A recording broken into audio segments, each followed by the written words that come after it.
Hello and welcome back to the King James Bible Sunday School channel on YouTube and Rumble. And give me just a second to check on my volume mixer and all that stuff. Let's see, output, input, and all of that.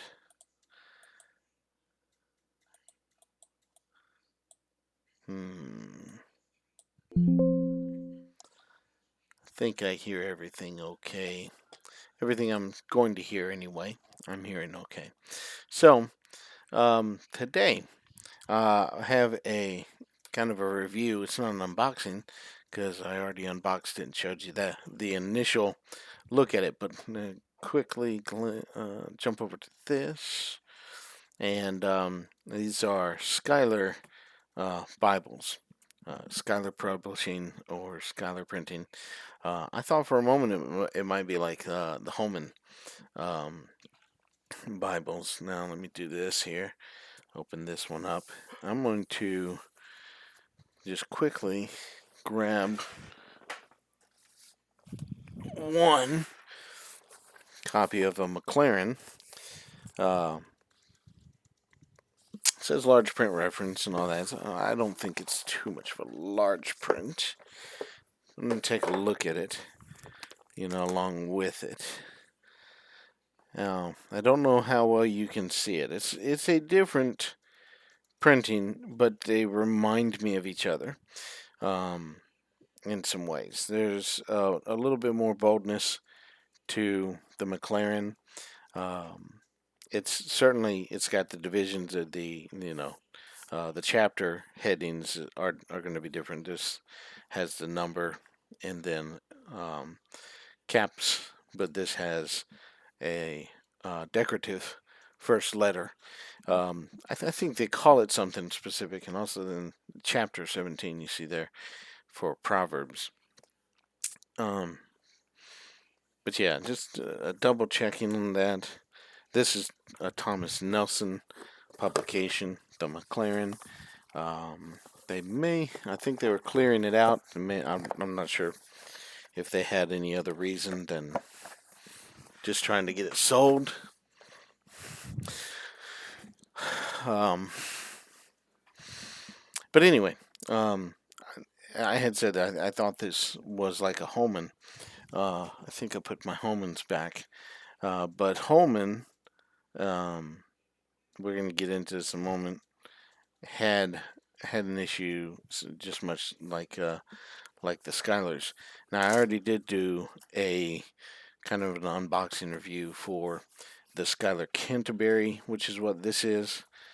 Canterbury. Um,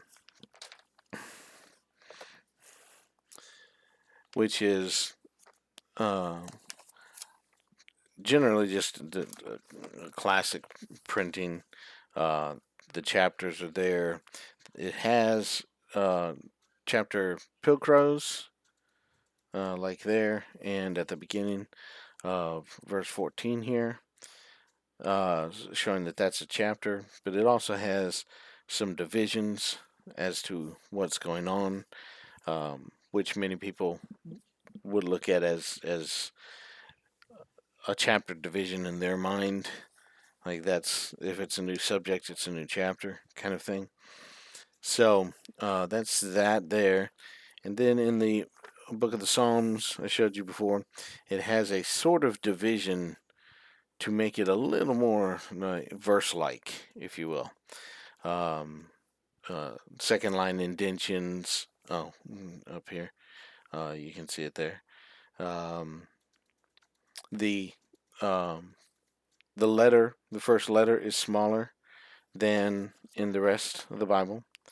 There's 5 lines for the letters here, and there's 4 lines in the Psalms. The Proverbs go back to the regular printing. So this was odd to me when I saw it. I was like, why did you do that for the Psalms? I would, if Schuyler's listening to me at all, I would say to go back to the regular 2-column publication of the Psalms and not to try to divide it up into verses for the Canterbury style. Just make it a classic King James Bible. Keep your divisions if you want to. The chapters and the descriptive divisions. Um, that's that's okay. That's just the way some Bibles are, basically. Um, the notes at the bottom have this indentation practice where it's a kind of semicircle, I guess is the best way I could describe it, rather than just, filling up the page. Um, but I don't want to go through and try to review all this or anything. Just my idea as far as if I have the ability to suggest anything for Canterbury, it would be to go back to this, and then somewhat concerns about the printing itself, the text. But here is the Canterbury Treveris. Uh, Again, I love the color and the grain on the Bible. Very beautiful. Of course, has a full yap. Um, some people will argue that should be standard. I'm okay with it not being full yap, but being a half yap, if you will, which basically means that this edge comes to or close to that edge where the gold trim is, rather than being inside by a quarter of an inch or thereabouts. It's a little bit more on the side there than it is on the top or the bottom. So it's kind of hard to see in the camera, but it is there, and it is a calfskin leather cover. Um, I would like to see, goat skin, uh, like the um, like the Cambridges have, um, in some different colors that may be available. Brown is just a preference to me. Now this is good. It depends on the light, really. Um, but it looks a little bit lighter on the camera than it does to me, in my view of it. But a little bit darker brown is good too. Of course, it comes with this just page. Um, Congratulations on the purchase of this heirloom Bible, and so forth, and talks about the quality of it, the natural leather, and so forth. Thank you again for your purchase, etc. And get some emails there. Um, yeah, emails and or website, evangelicalbible.com. And of course, as I mentioned before, there's a presentation page, a marriage page, Holy Bible, Authorized King James Version. I'm going to bring over my Cambridge um, Concord Bible, and we're going to kind of glance at that just for a comparison purpose, in some formatting, and you'll understand in just a little bit. But overall, I have a satisfaction with uh, this Bible. Um, Now, the how do I describe this? If you're looking at this, if you can see it, well, let me not get too far into this with this. Let's go ahead and go and look at this introduction here. We go into the introduction.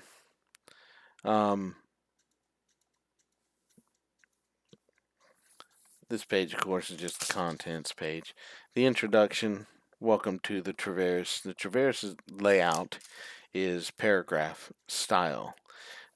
So the paragraph style appeals to some, maybe many, but it appeals to a number of people. The paragraph format, of course, the first part of the chapter is not going to be indented. It's got uh, the decorative letter for 4 lines throughout, except for when you get into the Psalms, you get basically 3 lines. Of course, you can see there that the letter's not quite the size of the third line, you know. Uh, but in any case, it's just a bit smaller than that. So a line and a portion shorter. I'm not sure why. I didn't ask that question. It might be nice to have it, but that would increase the space in the Psalms. So anyway, back to this paragraph style. The paragraphs are not precisely what like the Cambridge Concord would have, or Oxford's and stuff like that. They've adjusted paragraphs or added paragraph markers. Marker just means an indent in this case, though. Okay, so for example, in the book of Genesis, chapter number 1, right, we have paragraphs, and I'll just show you.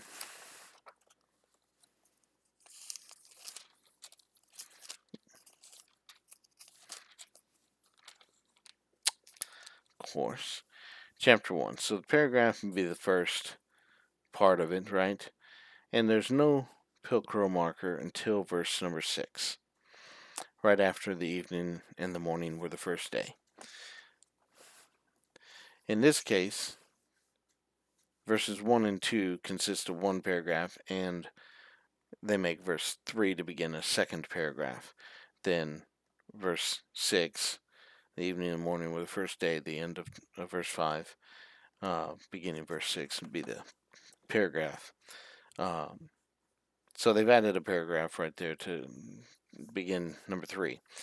And then down here,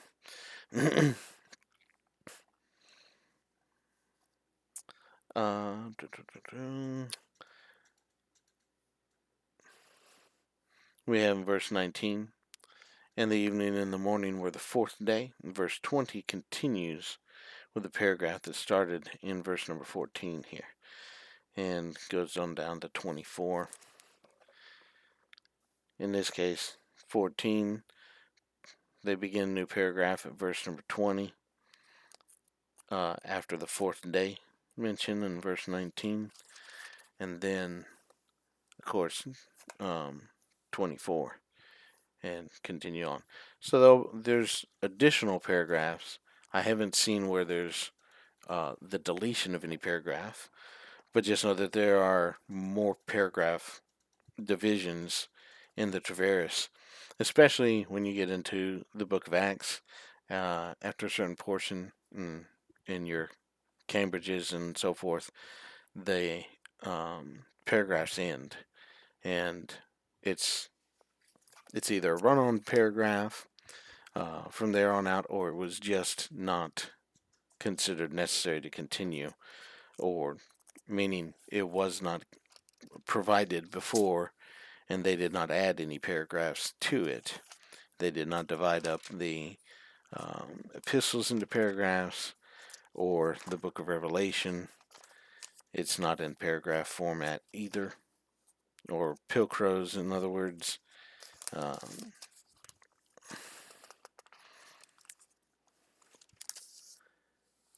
So you're familiar, hopefully, with that. Like I say, here's Revelation, and no paragraph divisions in the Cambridge or the Oxfords. Now, in Revelation,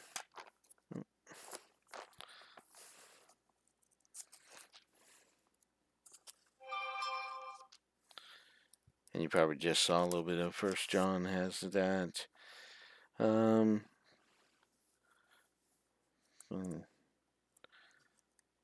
See, Revelation chapter 1, the whole first 8 verses would be paragraph, new paragraph starting verse 9, new paragraph verse 12, uh, new paragraph chapter 2, then verse 8, 12, 18, and so forth. So if I would say to examine it and look at it rather than just go with that, you know what I mean? Um, it may or may not need to be divided that way. In your mind, anyway, it it could be left as like a chapter as a paragraph, perhaps. But just pointing out, there are more paragraph divisions in the Treveris than there are in in um, in other Bibles that we're used to. Okay, so it's a new paragraph division. Many paragraph Bibles do that. The paragraph Bible that's printed by local church Bible publishers does not have the divisions later on, so it follows the Cambridge, uh, Concord, the Oxford, the Cameo. They're all the same paragraph divisions. Um, if you're interested in making sure that the paragraphs are what they've been in King James Bibles, you can always check them against that. You can put a mark there, a note in the side, if you want to, noting the difference. It's up to you how you want to do that, of course. But I'm just letting you know it's there. When it does talk about this in the introduction, but the new verses, the this has numbers running down the side where the verses are going to be divided up into a new verse. So, for example, here you've got 5, 6, 7, 8, 9, 10 in the same paragraph. Okay, so the paragraph um, begins with verse 5. Verse 5 ends somewhere in this line, and it actually ends at that period there, and they have the capital letter. Now, if we continue on going, though, we've got that there. Some of these are a little bit less easy to see. And here is one of them. Verse number 9. 8 is continuing and say, I'd like not to take her, semicolon, and then they have a capitalized then shall his brother's wife come unto him, etc.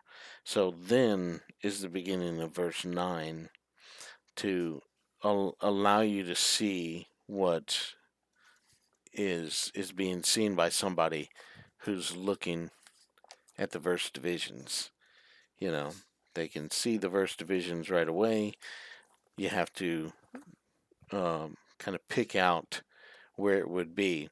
So a preacher preaching from this and wanting to stop reading at the end of verse 8 would have to discern that that's where it ends. I like not to take her, and then stop.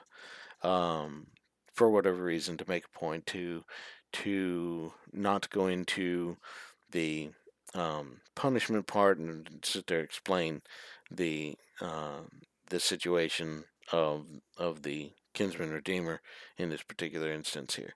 So that's kind of where you're at with that.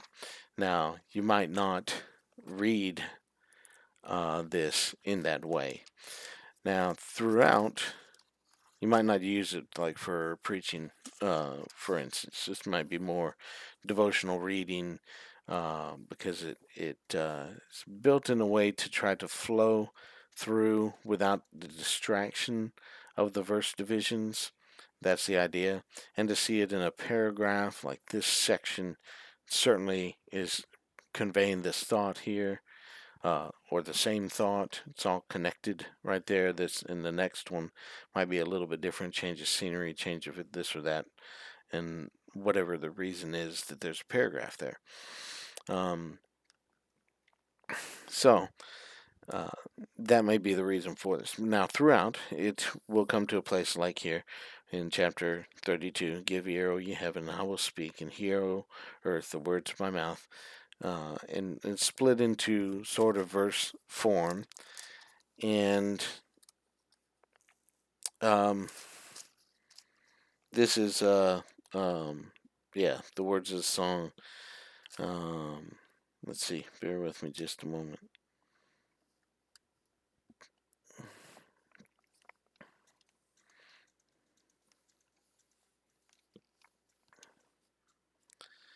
Moses therefore wrote this song the same day and taught it the children of Israel. And write you this song. Let's see here.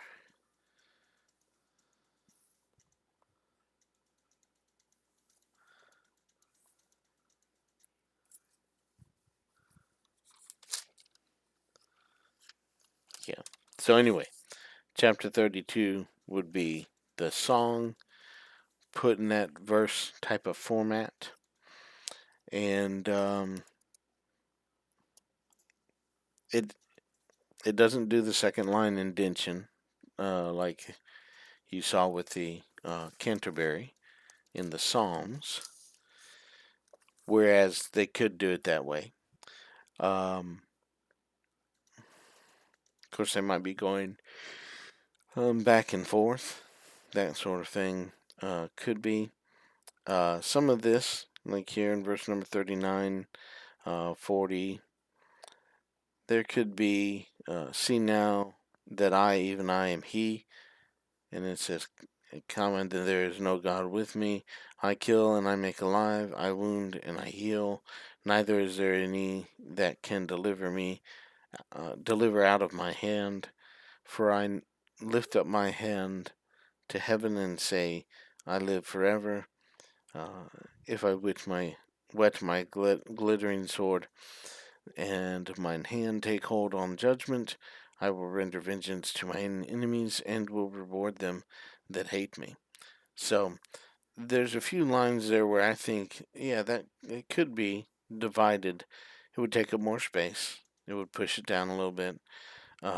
It may be hard to divide up this kind of line that seems to go on, but I think it's still possible to do it, claiming that it's poetry rather than just a prose and therefore needing to be continued. And for like here in chapter 33, the Lord came from Sinai and rose up from Seir unto them. Yeah, that could have been the next line. He shined forth from Mount Paran, and he came with 10,000s of his saints. From his right hand went a fiery law for them. Yea, he loved his people. All his saints are in thy hand. See, that could have been pushed down also. And it may look like that line be that much shorter, but then again, when it's this much longer, it's almost to the end of the row there. Then which one doesn't look quite as good, perhaps. And then of course this goes into the blessing of Judah and the different tribes, and it has these little separations there that indicate that.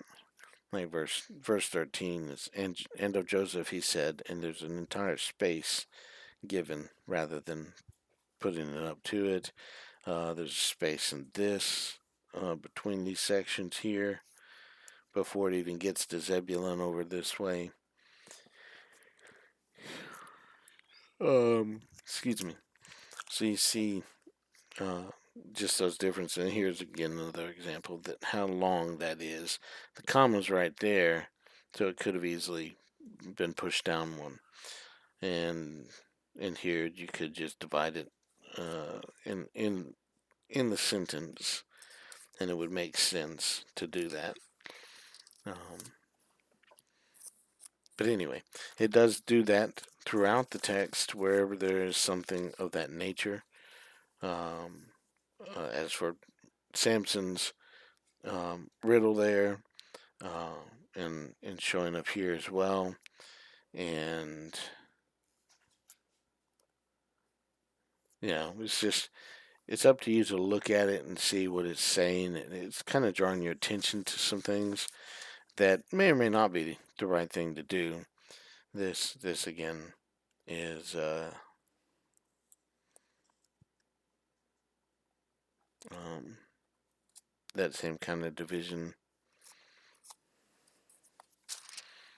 That to go back and read the Judges to see what all is provided. I would assume that Deborah and Barak have a song they deal with.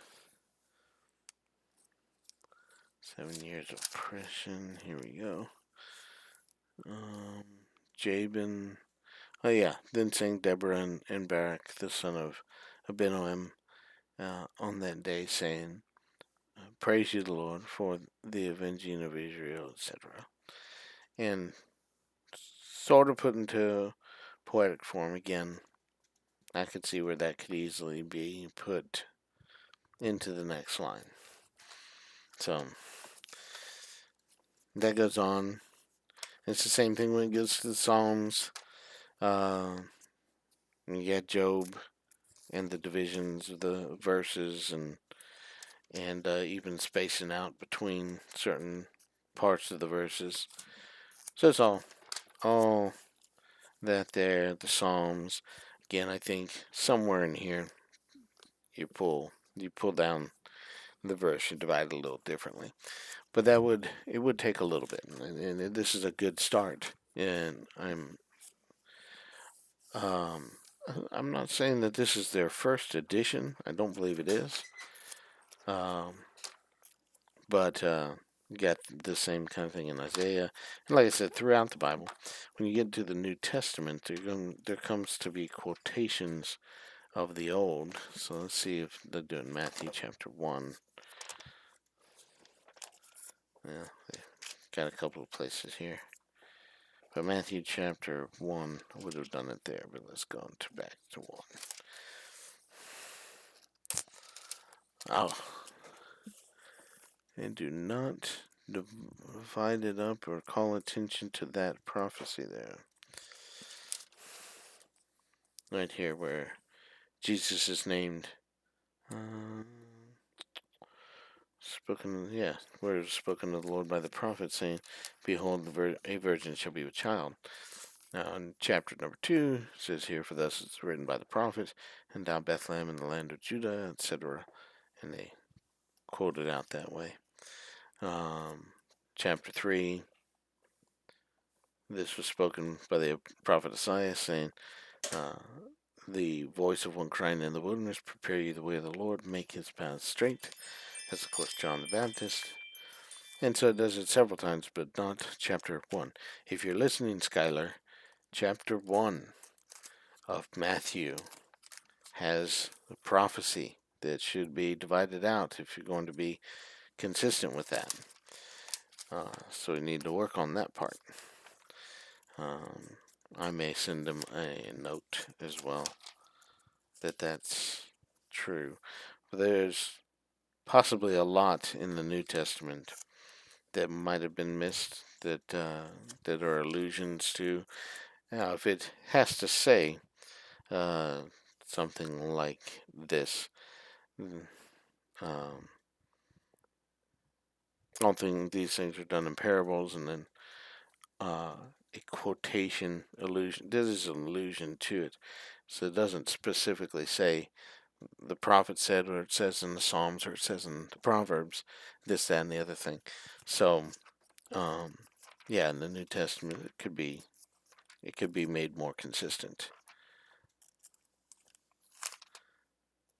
But at least saying that one thing in Matthew chapter number 1, put that in that poetic, prophetic fulfillment division, something like that. So, we can go on from that into the book of Acts. They've got it too. It is written, Ephesians, wherefore he saith, "Awake thou that sleepest, and arise from the dead, and Christ shall give thee light." And it continues on. And you get divisions even in the book of Revelation here. The angels well, the four beasts, and had each of them 6 wings about him, and they were full of eyes within, and they cannot rest day and night, saying, Holy, holy, holy, Lord God Almighty, which was, and is to come, and so forth. So, anyway, they've got all that. The end here has got um, a limited. It's all limited if you're getting it in the Bible. Concordance,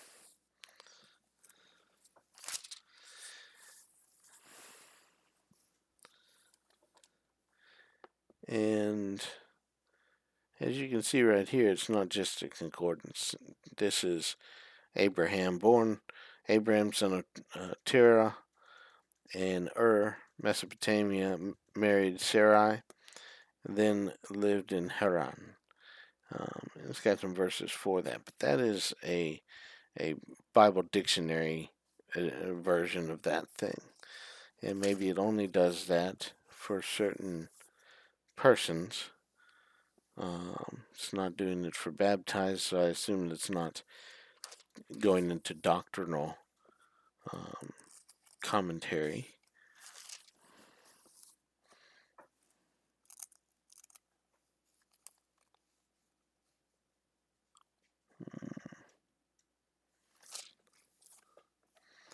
I was just looking to see if there was something else I could point out.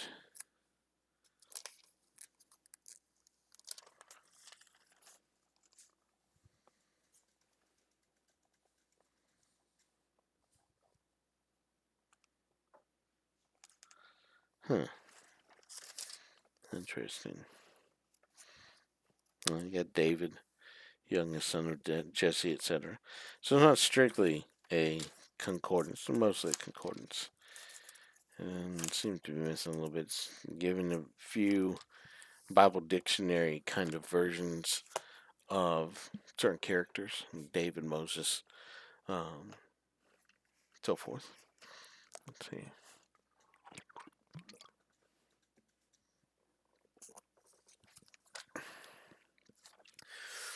All right, so that being said, for now, it's very, like I said, well made. 3 ribbons. These are, I tried to judge what the color of this is. Let me pull it up here. It kind of looks maroonish to me, but then in another light, it looks quite like a dark brown. So it's hard for me to say what exactly it looks like, because it just, my eyes are kind of losing some stuff on the color, and I'm a man, so I already have a disadvantage there. Proverbs, by the way, also is divided into sort of couplets. I think a few of these, like it says here, could be, instead of going all the way to the end of the line, there's a way to divide them up. Especially here, you got a comma right there. Strive not with a man without cause. If you have done thee no harm, easily go on the next line. So, let's see here. Just make some corrections there. Alright, anyway, that all being said, and I want to go into a subject that's always part of my heart, and part of what I examine as I look at Bibles. As I love the Word of God. So I have a notebook, and you can see, and the title of it, my running title right now, Investigation of the Issue of Various Printings of the King James Bible, especially comparing Cambridge's Concord with PCE in quotation marks. PCE standing for Pure Cambridge Edition. And this is not the place to go into what all that means. And you can look at BibleProtector.com, and he gives you all the arguments that he wants to give for his editorial work on the Bible. Matthew Verschure is his name.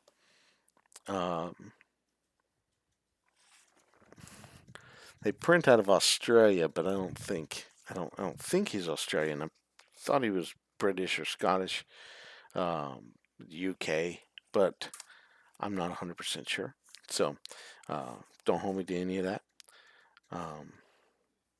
But I take notes. I've got the McLaren series there and the Schuyler here. Now, I will give them credit where it's due. The Schuyler Treveris and the Schuyler Canterbury appear to have the exact same text as regards the words of the text. And, all the words. Like I said, I have the entire list here, written out in detail. I got a couple of different places in different ways, but I'm not going to give you every last little detail of that there. Let me pull my info. The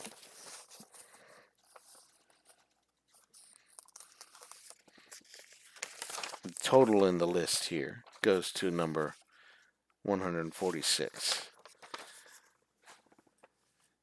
So there's 146 differences between the Cambridge Concord and the Schuyler Treveris or Canterbury, as far as I know at the moment. The vast majority, 146, yep, more than 50% of them are the spelling of one word. The word in its various forms. There's 4 forms for it. The word inquire. You got inquire, inquired, inquirest, and inquiry. All right. And that is 89 times in the Bible. And in the Treveris or the Schuyler versions, the text version of Schuyler, that is, I'll show you one right here, spelled with an I.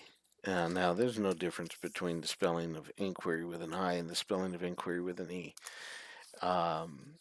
If you think there is, please, by all means, tell me what it is. Tell me how you can show any difference between this here. But verse 25 here, if you can read it, right there at the end of it, inquiry with an I. Let me raise it up, get it a little closer.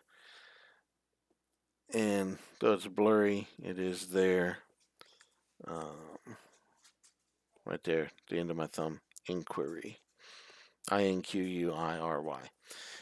Again, if you say inquiry with an E or inquiry with an I, it's the exact same word. There's no difference between it except the spelling. Now,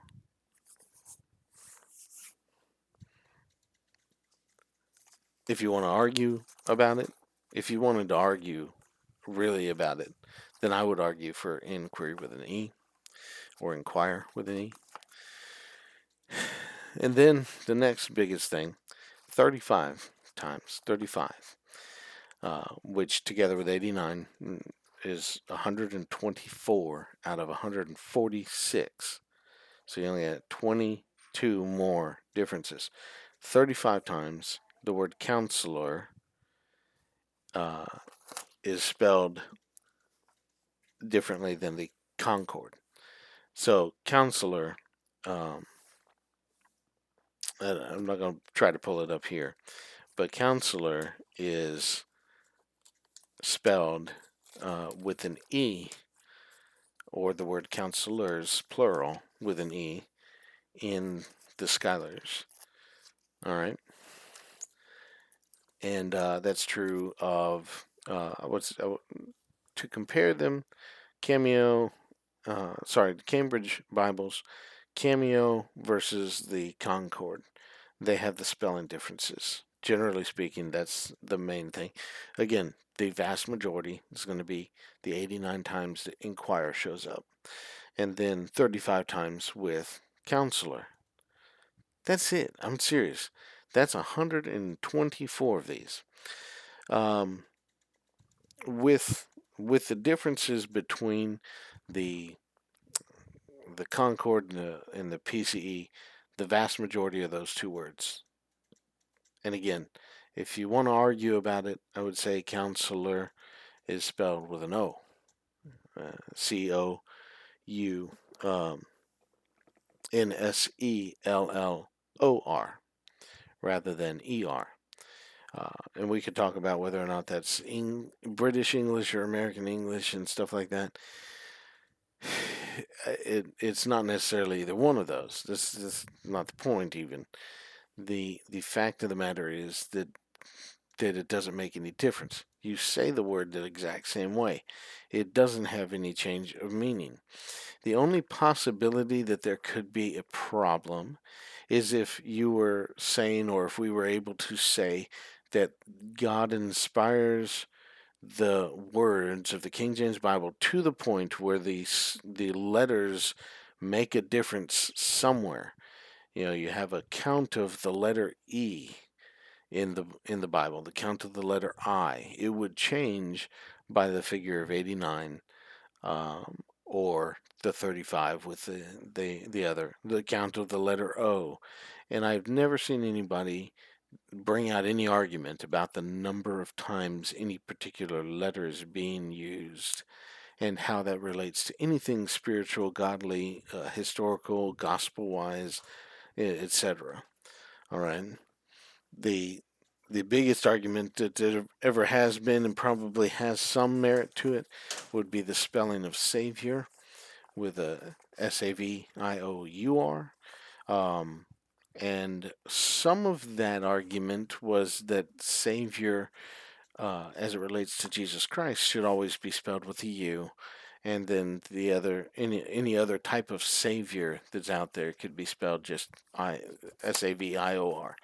And like I say, I don't understand where the argument really comes from, because in the King James Bible, Cambridge Bibles, and all the British Bibles, has Savior, and it's only pretty recently that that's been altered to where U's been, kind of thrown out as a generic usage. Um, and that mostly in America anyway.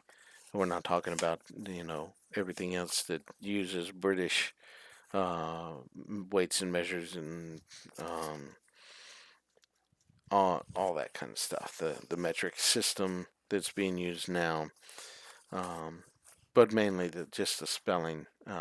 Those that adhere to British type spelling, again, are not dropping the U in color, neighbor, and stuff like that. The RE is like theater in America, would be spelled at the end as ER, and others would spell it in other countries speaking English would spell it with an RE, and several other words that are like that as well. Um, so again, the argument really, there's not really much of an argument. If you want to argue, I would be able to say I can argue to this point of view, but nonetheless, the next word difference would be the word razor. It's found 7 times in the Bible. 7 times the word razor is found in the Bible, and the Schuyler's spell it Rasor, whereas the Cambridge Concord has Razor. And um, if you look it up in your Strong's Concordance, it's under RASOR. Right next to it says commonly in spelled as RAZOR. So it's not a great help to any argument. Again, what are you arguing for? The number of times a letter is found in the Bible? Um, why is it spelled this way rather than that way? Not sure that there's any great argument for it either way there. Aesthetically, is maybe the best argument. Meaning, you look at the word and you're like that looks right. Then I'm just saying that the Cambridge Concord to me looks right for the spelling. If that's going to be the argument. That's, again, 7 times in the Bible. So we're up to 131 of the 146 total differences. And then the word expenses is used 2 times in the Bible. Expenses. And that's EXPENSES in the Concord. With Schuyler's, both times it has as EXPENCES.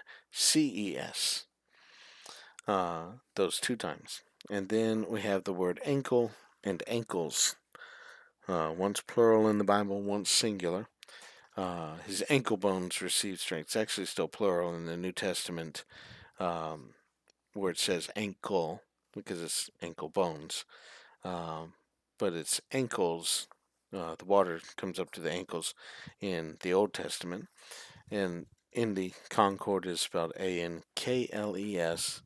And in the Schuyler's, they have a C there, ANCLES. The word, or the place spelling, I'm sorry, name spelling, is GABA instead of Giba in one place in the Concord. The Concord has GABA, GABA, and the Schuyler has the GEBA in that particular place. Now then we have, now that's let's see, 31, 35, 136. So we have 10 more. We only got 10 more to go. I think I may have misstated earlier when it said there's 131. But anyway, there's only 10 more here. Total differences. Let me tell you what they are. This is be interesting to some people. One of them is italics in 1 Samuel somewhere, where Absalom is killed in the it's being reported to David. And in the first time that it's said, David says, "Is the young man, is he well? Is he okay? Is he good?" The word is in italics in the Schuyler. It's not in italics in the Concord. Over in the book of Song of Solomon, chapter 6, verse number 12, it has the name Aminadab. I'm sorry, Aminadab. Aminadab. And there's a hyphen after the letter I before the letter N in the Concord. A hyphen. And it's not hyphenated in the Schuyler. A hyphen. Again. In the book of Jeremiah, there's a place where the end of the verse has the word prosper with a question mark. And it's kind of a way to indicate where the question mark might be if you're making an identification by using the question mark. But it's a period in the Concord. Now there is questioning in the portion, but it doesn't need the question mark. There's other places in the Bible where there's a question being asked, but there's no question. People ask questions with exclamation marks. uh, and they don't put a question mark in it if they're doing things, writing things out rightly. So it's not necessary to have a question mark everywhere that you have a question, and that would be the debate for that there. But again, there's absolutely no difference because you're still going to understand the question that exists there in the passage. You may not jump at it and you may not be able to claim that it ends right there at that particular part of the verse. It may continue on in the rhetoric of the comments that are being made. So anyway, that's another one. So we got an italic issue. The word be the same. You're going to read it the same. It doesn't really matter whether or not it's in italics. But it also might be a question of whether or not the italics should be there because of the reasons why italics exists. They don't just exist because the word didn't exist in the Hebrew or the Greek, because obviously that's not the case. But there's other reasons for italics. The hyphenation, um, I don't even know what people would argue against the hyphen there. Thereabout.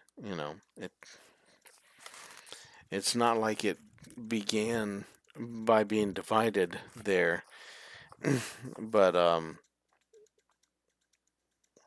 I'll have to go back to some other printings to see about that, such as before the King James printing, uh, or the translation in 1611. What did it say in Geneva and stuff like that? I have to go look up some of that. That's if you want to debate about it. Now, if you know, there's a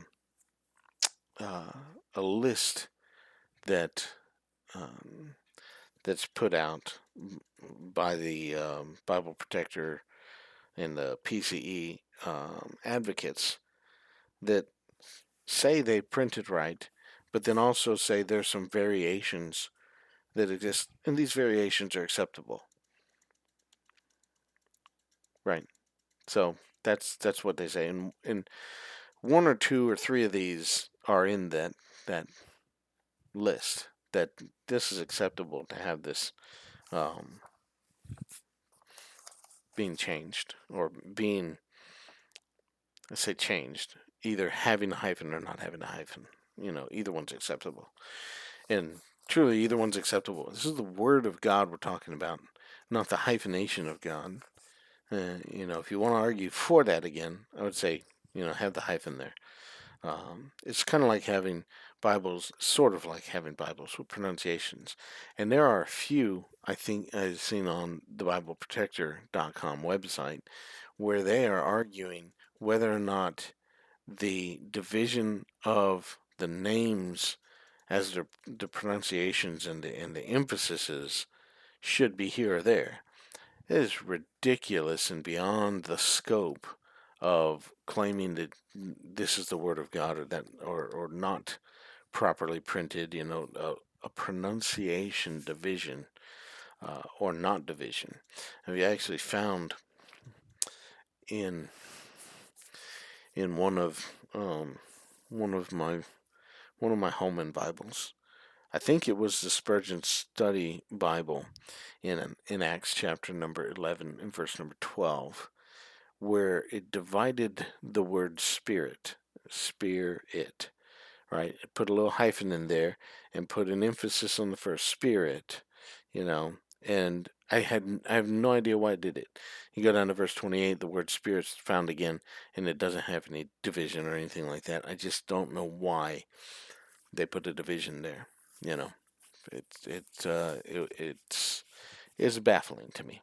But and I don't think they're necessarily arguing that it needs to be there, that it's in the text or anything like that. It's just somehow the formatting was placed there, and maybe I only needed it the one time and then later on not. But spirits found before that, so I'm not sure. But anyway, going on. Uh, that was like I said, three of them, italics, the hyphen, and the question mark. Then there's two places where there are commas in the Schuyler and not commas in the Concord. In the Gospels, I believe it says Capernaum after, and there's a comma between them, again in Schuyler, and no comma in the Concord. And in, I think it's the book of Acts, but I'm not 100% sure about this, where he saith all things, saith, comma, all things, but all with a lowercase. And usually when you put a comma there and you say where he saith all things, you capitalize that and continue. But in this case, it's not capitalized in the Schuyler, but it has that comma. You can do that grammatically, but it seems like when you're quoting something like that, it would do that. And in this case, it would seem like they would divide that up anyway and put it into a new line for prophecy fulfillment, because where it saith all things, or it's anyway, yeah. But maybe not. That would just be the first thing I would jump to. But there you are. Now another place, instead of a comma, it's a semicolon question. Should it be a semicolon or a comma? And it's in Romans chapter number, I think it's 5, verse number 14. Don't hold me to that, but if you go find it there and it's there, it's great. But it's between the words nations and according. Nations, comma, in the Concord, and nations, semicolon, according in the Schuyler's. So that's all but 4.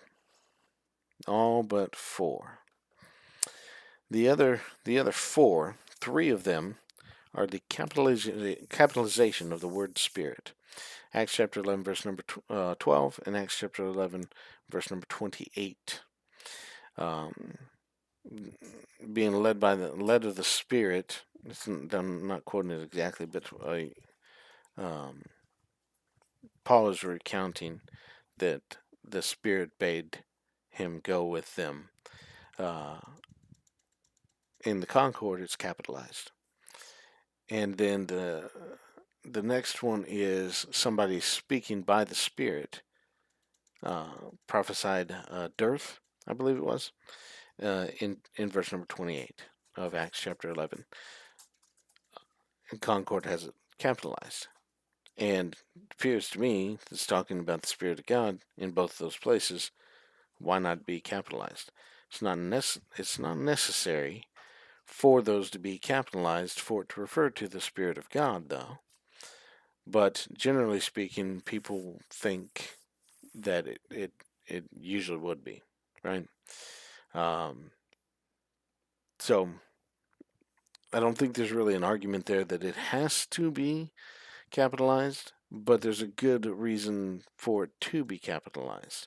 There might be a good reason to edit some Old Testament passages that have a lowercase spirit, which we believe is referring to the Spirit of God. Any commentator or expositor would be saying that's not referring to any other kind of spirit, or man's spirit, or it'll even say the Spirit of God with a lowercase occasionally, very rarely, in the Old Testament. If I'm not mistaken, you can check this out. Go to Joel and look in Acts chapter number 2, and Peter's preaching, and where he's talking about Joel, and just compare the two, and you're going to see a difference in capitalization between the quotation in the New Testament and the quotation in the Old Testament. But you look for it yourself. The third place for the capitalization of the Spirit, and I think there's more of an argument for the capitalization of the Spirit in this than just it doesn't necessarily need to be, and so forth. But 1 John chapter number 5, verse number 8. And the reason why is talking about the Spirit, the same Spirit that's talking about 2-3 verses earlier, where it's saying the Spirit witnesses, the Spirit, so forth. Before verse number 8, where it says that there are three that bear record on earth: the water, the Spirit, and the blood, and these three agree in one. The Spirit is capitalized in Concord, not capitalized in the Treveris or the Schuyler's Canterbury either. Like I said, that's one that I would go to reading Bibles. Many American copies of the Bible, uh, Thomas Nelson, Holman, and so forth, do not capitalize Spirit in 1 John chapter 5, verse number 8, or in Acts chapter 11, verse 12 and 28 either. Many American copies. Now, that includes where American copies have gone astray and respelled all number of words.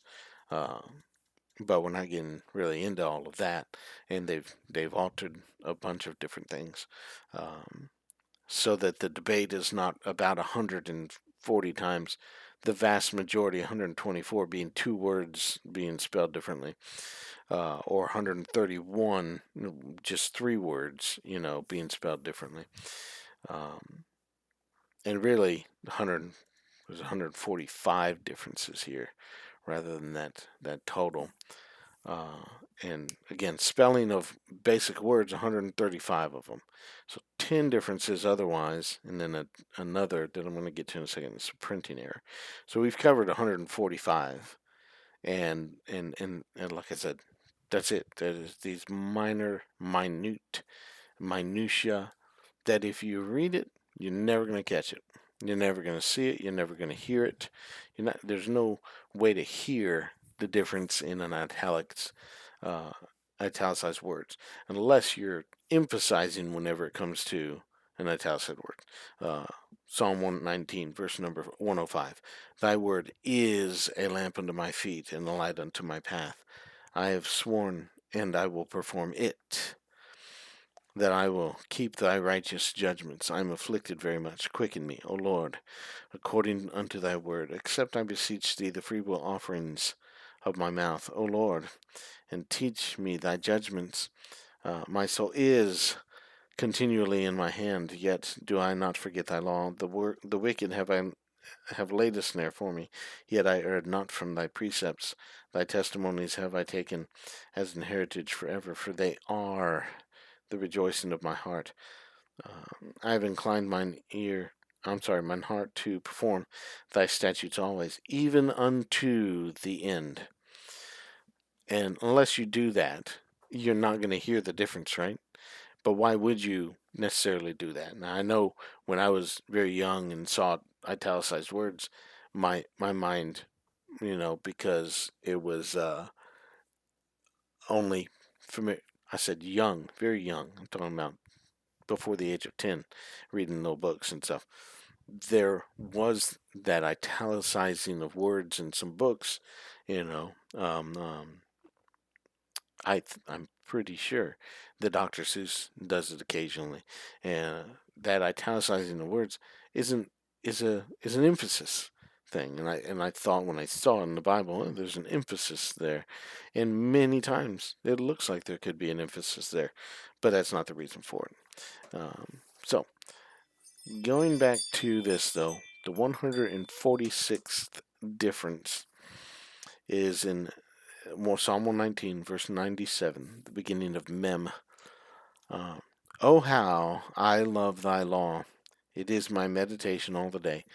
So the Schuyler transposes the two words, oh, how I love, instead of reading, oh, how love I thy law. If you're familiar with this, and long has it been quoted, it is in the Concord and in every other copy of the Bible that I have outside of some Holman and some Barber. It reads, oh, how love I thy law. Oh, how love I thy law. And I wrote to Holman about it, and they said that they discovered that and actually have not been printing it as this, oh, how I love thy law, but have corrected it to "Oh, how love I thy law" since 2019.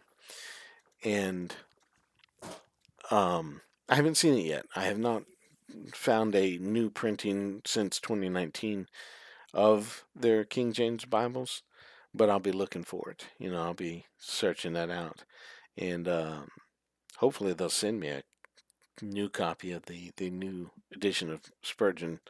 That's who publishes the Spurgeon Study Bible. But that's the one difference that I say, well, this makes a difference in the reading of it, because as you're reading it, you'll notice, uh, if you're paying close attention, and you're not just skimming over the words, and there's a bit of difference to it as far as nuance, the inflection, the sense that's being promoted in the words there. Oh, how love I thy law! It is my meditation all the day. And if you can go check it with the it was the Matthew's Bible that I looked at. I think it was the Matthew's Bible, and it's got a somewhat different translation as far as the words are concerned, some different words, but it's still written in such a way that it's trying to emphasize it in the same way that "Oh, how love I thy law" is is written for us. So the flow of it matches up to that rather than this transposed word version of it. Now, how big of a deal it is? It's not really so much of a big deal that you can't deal with it really quickly.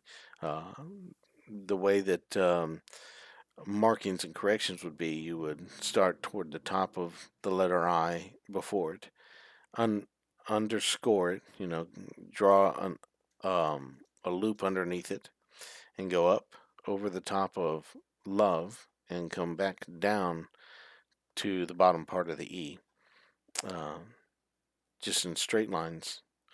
Well, straight lines with a curve, obviously, going around. And that means that those words are transposed. You flip them, around instead of reading it the other way.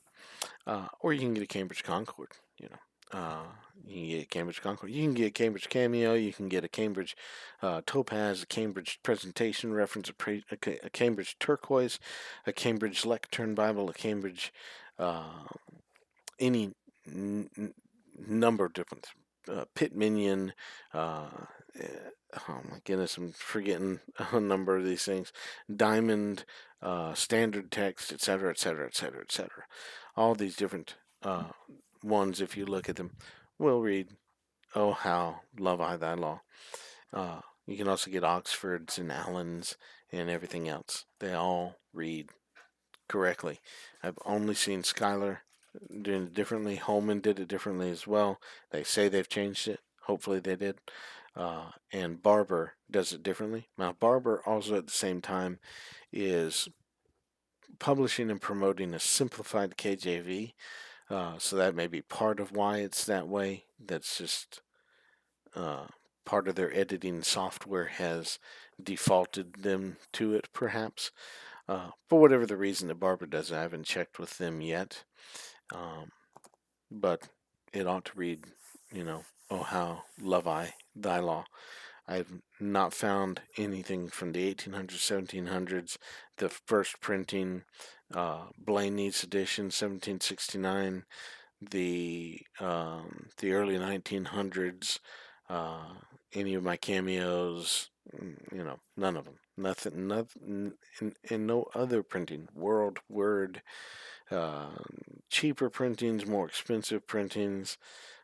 Collins, John Winston, when those publication companies were publishing the Bible, um, just nowhere, not a single one of them has that misprint, and that's okay. I mean, none of these other none of these publication houses have that egregious mistake that was in a Bible a long time ago, where they left the word "not" out of the commandment to not commit adultery. So it's not like we can argue, well, this printing had it, so therefore we're justified to reprint it that way. But yeah, nobody prints it that way now, so you know, we don't need to advocate for a printing that shouldn't exist, that shouldn't be persisted in. And I think that's one enough to stand up and say, okay, we shouldn't be doing this. But anyway, overall, I like this. I have nothing to say bad about any of the condition of the Bible itself. The font looks very well, but I will go back and we'll talk about just briefly this. Now I'm used to the Concord in this, so we have the introduction. That looks nice. It's on one page, and when they get to the end of it, they give it to another page. And this is giving an introduction to the two prefaces in the King James Bibles. All right, from Britain anyway.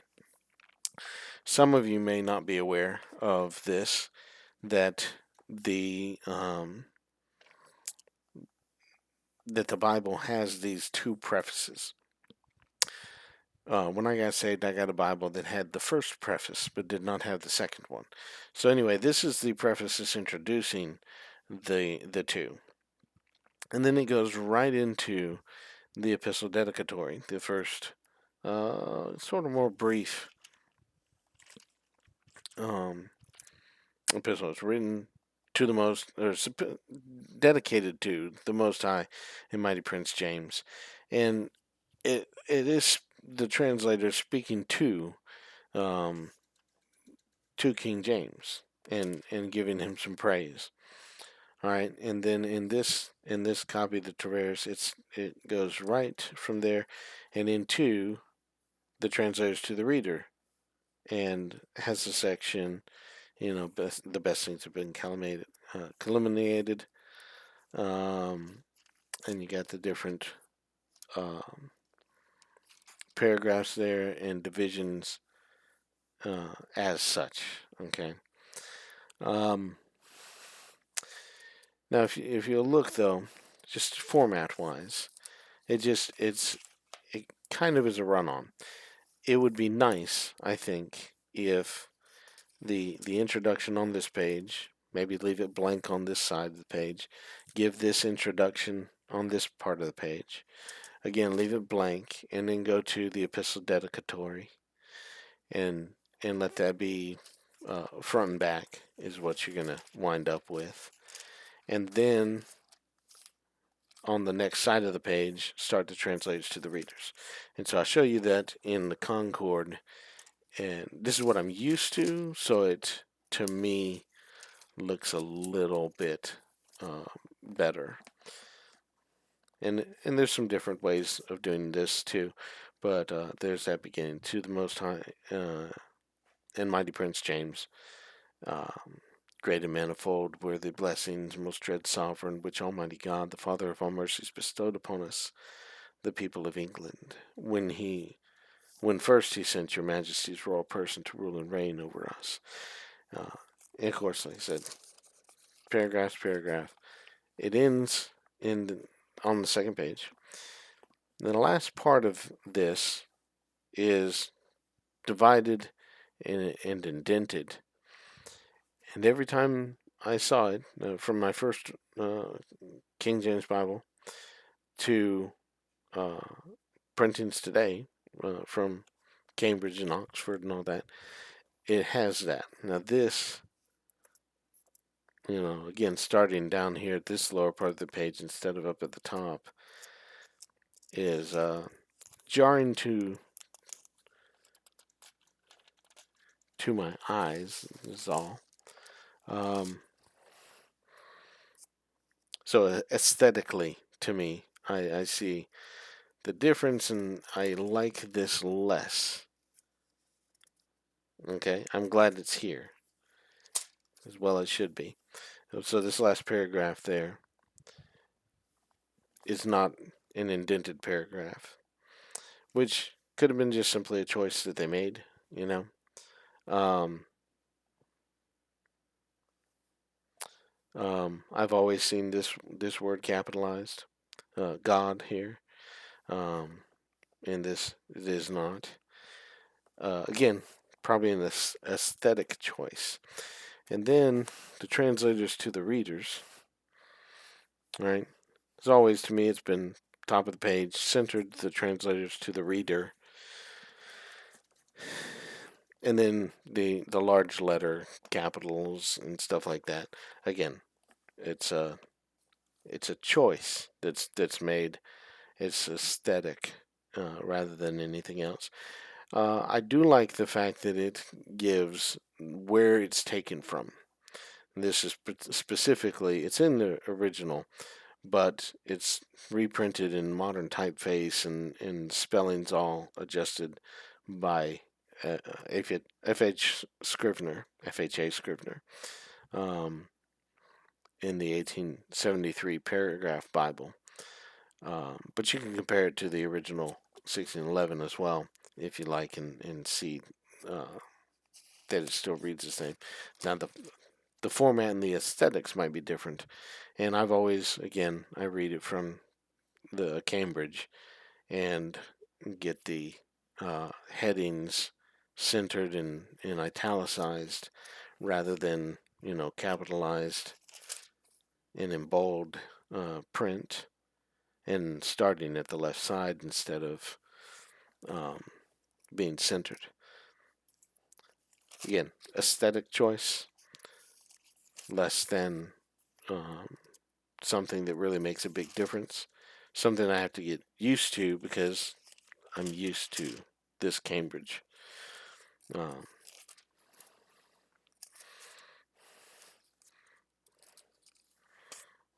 and from there,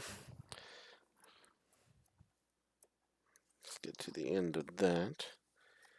It goes right into the Bible from the end of that. Right?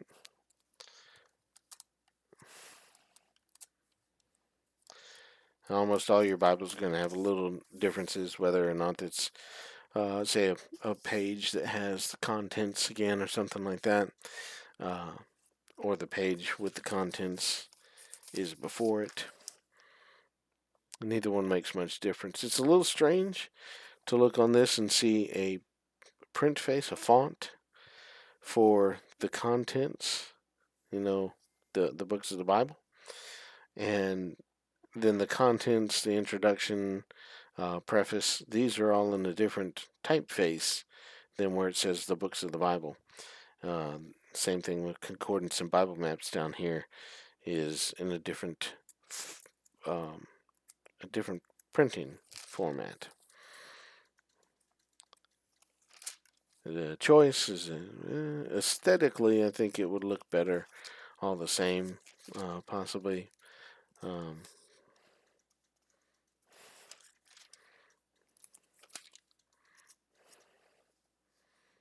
but that's okay. I think the aesthetics of this are in some ways better than some others. Um, Other Bibles, that is, and at the same time, in some things, it's not as aesthetically pleasing to me. All right, so that is my deep dive into the Treveris. Uh, I've kind of pointed out, I think, everything that to me is an issue as far as reading along with it, such as the divisions that you've seen there. Um, I just noticed this large space there at the end of Proverbs, beginning of Ecclesiastes. Um, Not sure if it does that anywhere else. So, I mean, Ecclesiastes ends at the bottom of the page here and starts Song of Solomon there. So,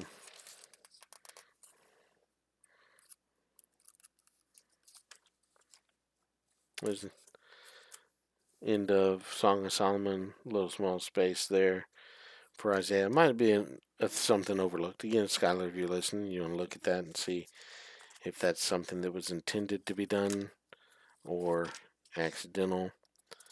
Um,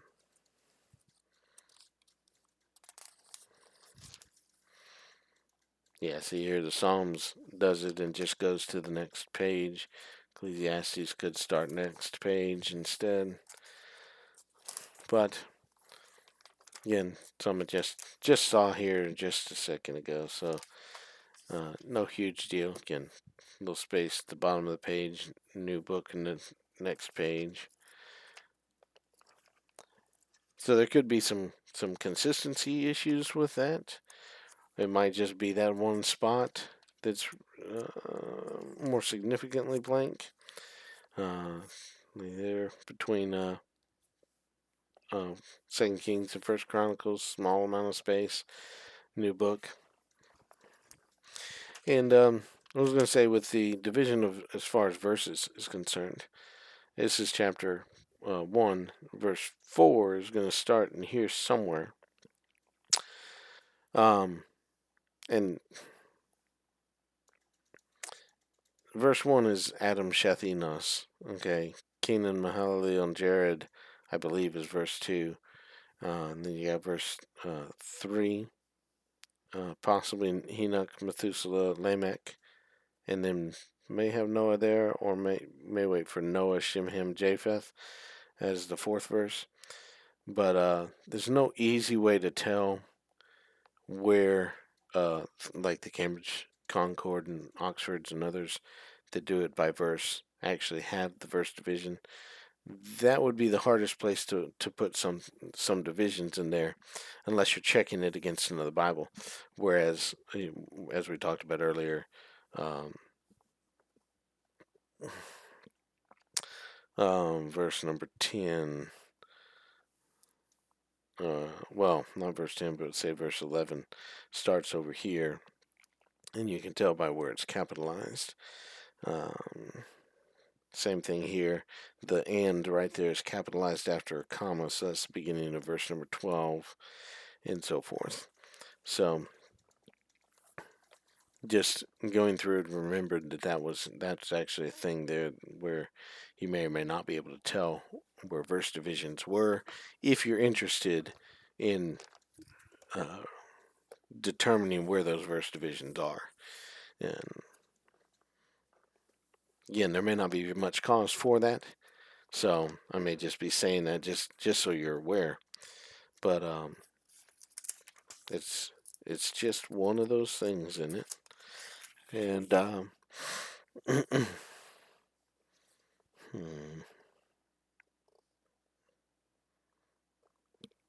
have to look at that another time though. But yeah, that's that's the Schuyler Treveris for you. Um, I will enjoy using it for what I do use it for, and continuing, of course, to study these other things, and will give you some more videos and information about them as the time um, arises for them. Let me get a drink.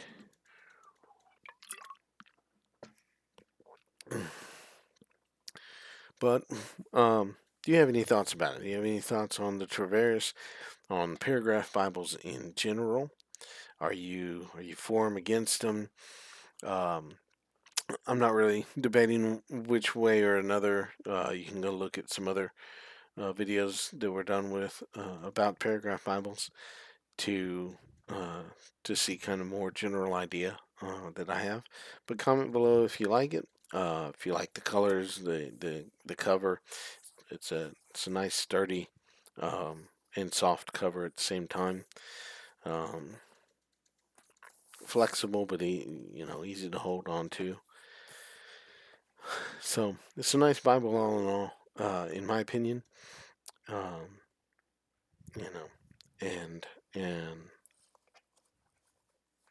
I'm not I'm not the super expert on all the little things about paper and thickness and stuff like that, and We didn't get into whether or not it bleeds through or you can see through the other side and stuff like that. I don't really get into that unless there appears to be an issue, because generally speaking, you can kind of see something is on the other side of the paper. Um, I know some people really get into that and talk about bleed through and stuff like that. As far as writing utensils and that sort of thing to keep your Bible marking from bleeding through, just the micron. This is an 003 rather than an 005, which is a really small uh, writing. But the 003 is even tinier. Uh, but anyway, archive quality. Yeah, like I said, doesn't bleed through unless your paper is a whole lot thinner, which I haven't met with that yet. Uh, so they're easy to find and easy to get to. Think maybe you can hear the phone ringing. I'm gonna end this. Comment below on your thoughts and stuff like that, and we will talk to you next time on this same channel. Bye.